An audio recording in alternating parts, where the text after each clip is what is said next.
On this, the second day of our corporate prayer together.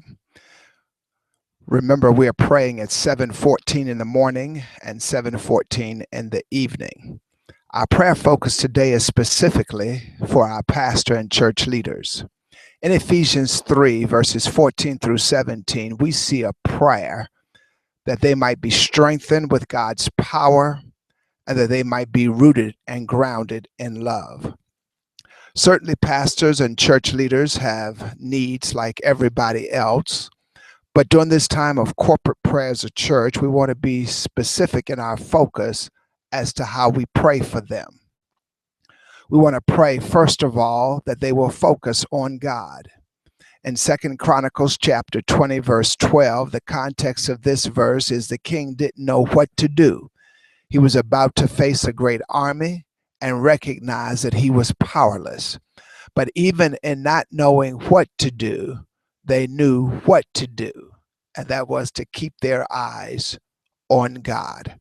As leaders, we want to pray that our church leaders will focus on God. We want to pray that they will walk in step with God, not ahead of God's pace, not lagging behind God's pace, but walking in step with God. In Exodus 33:15, Moses recognized that the presence of an angel was not good enough. If God was not going to go with him himself, it wasn't worth the journey. We want to pray that our pastor and church leaders will be wise in their leading.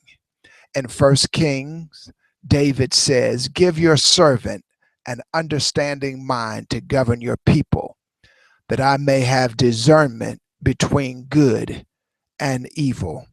Certainly, our pastor and leaders need discernment. That will be accomplished with your prayers for their wisdom in leading. We want to pray that they will weep over sin and failures of God's people, not from a standpoint that of judgment, but a standpoint of wanting the best for God's people, and that their hearts would be broken like God's heart is broken when we don't meet the expectations of allowing him to have complete reign in our life. We want to pray that our pastor and church leaders won't be too busy to make time for prayer. In Luke 5, verses 15 and 16, we see how busy Jesus was. The report went out abroad, and great crowd gathered to hear him and also to be healed of their infirmities. But Jesus's mode of operation was to withdraw to desolate places and to pray. Our pastor and church leaders need to make time for prayer. That will be accomplished with our prayers for them. We want to pray that they will walk worthy of their calling.